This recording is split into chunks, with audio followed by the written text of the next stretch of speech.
Alright, so you open up ChatGPT, type something like explain black hole to me, and hit enter. And within seconds, words just start streaming back at you, almost like someone is typing in real time. But here's what I want you to think about what actually just happened. Like under the hood, between the moment you press enter and the first word appeared on your screen, there's an entire world of matrix multiplication, memory transfer, and hardware decisions happening at insane speed. And most people just never think about it. Hi, I'm Pranay, grad student at UC Irvine, and welcome to a brand new series where we are going deep into LLM Inference. Specifically, how to build it, understand it, and optimize it, but not on some cloud GPU cluster. We are doing this entirely on Apple Silicon using Apple's MLX framework. No PyTorch, no CUDA, just clean, fast Apple native inference running on your MacBook. Now, before we touch any single line of code, I think it's important to understand what actually happens when a model generates text.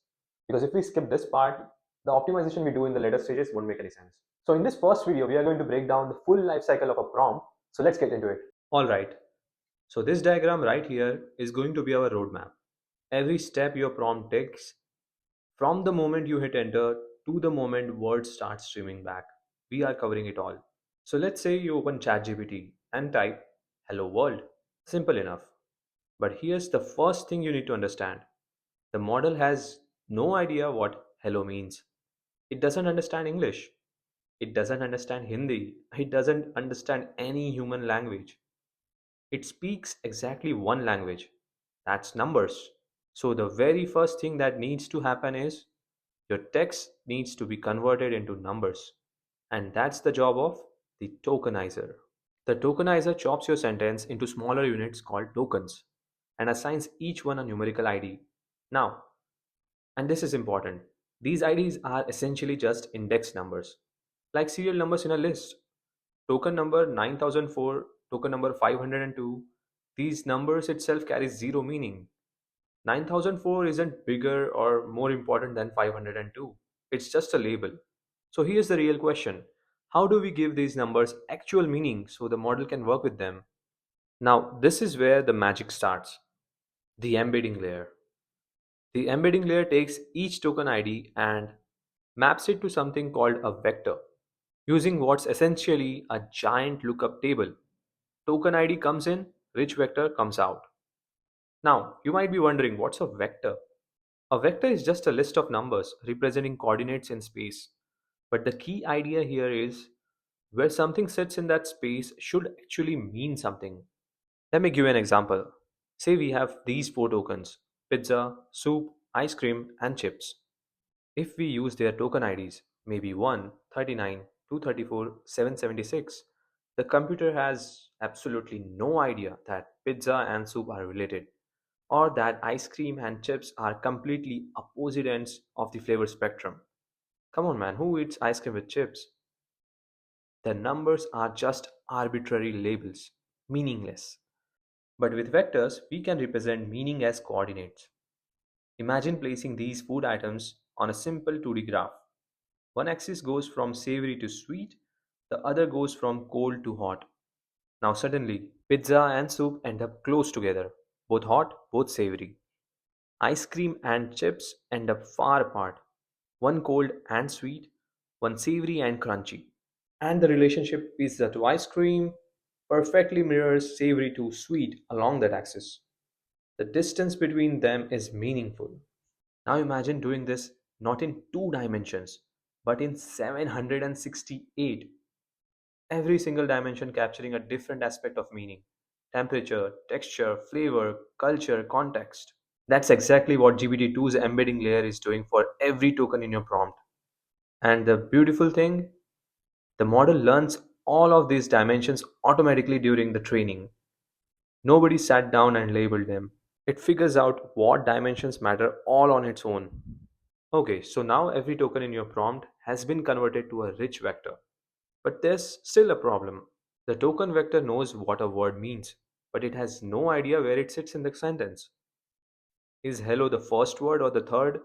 So, alongside the token vector, the embedding layer also generates a positional embedding, a separate vector that encodes the position of each token in the sequence. And the final vector that flows forward, it's simply these two added together. Now, here's where it gets really interesting. Consider these two sentences. The crane ate a fish. The crane lifted the steel. At the embedding stage, the word crane gets the exact same vector in both sentences because the lookup table doesn't know the context yet. It just maps the token to its default position in space. But clearly, these are two completely different cranes. One's a bird and one's a machine. How does the model figure that out? This is the job of self attention. The idea behind self attention is beautifully simple. For each token in the sequence, how much should it pay attention to every other token? When processing the word crane in the first sentence, the model asks, how relevant is 8 to understanding this crane? How relevant is fish? It assigns attention scores to every other token and uses those scores to update the vector of the current token. So the crane vector in sentence 1 gets pulled towards fish and 8 and starts to look like a bird. The crane vector in sentence 2 gets pulled towards lifted and steel and starts to look like a machine. Now, this is the beautiful self attention formula. It has three components called queries, keys, and values, or QKV. Think of it like a search engine. The query is what you are looking for, the keys are what's available to match against, and the values are the actual information you retrieve. The attention score is computed by how well a query matches each key and then used to weigh the values. After self attention, the updated vectors pass through feed forward layers, which add another layer of transformation. And this entire block repeats across many layers of the transformer, each one refining the representation further.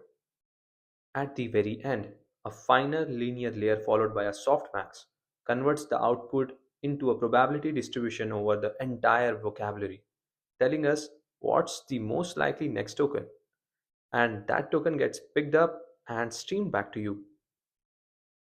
But here's where there's a real engineering problem. LLMs generate text one token at a time. They generate a token, append it to the input, then run the whole forward pass again to generate the next one. It's a loop. And inside each loop, during the attention step, the model needs the key and value vectors for every single previous token. The naive approach, recompute them from scratch every loop. That is enormously expensive. And this is exactly the problem that KV cache solves. The idea is simple.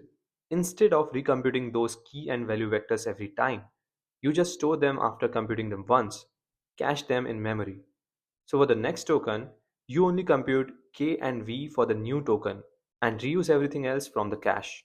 So if this clicked for you today, subscribe because in next video we are opening up our laptops, writing actual code and building this step by step together. The theory is done, time to build.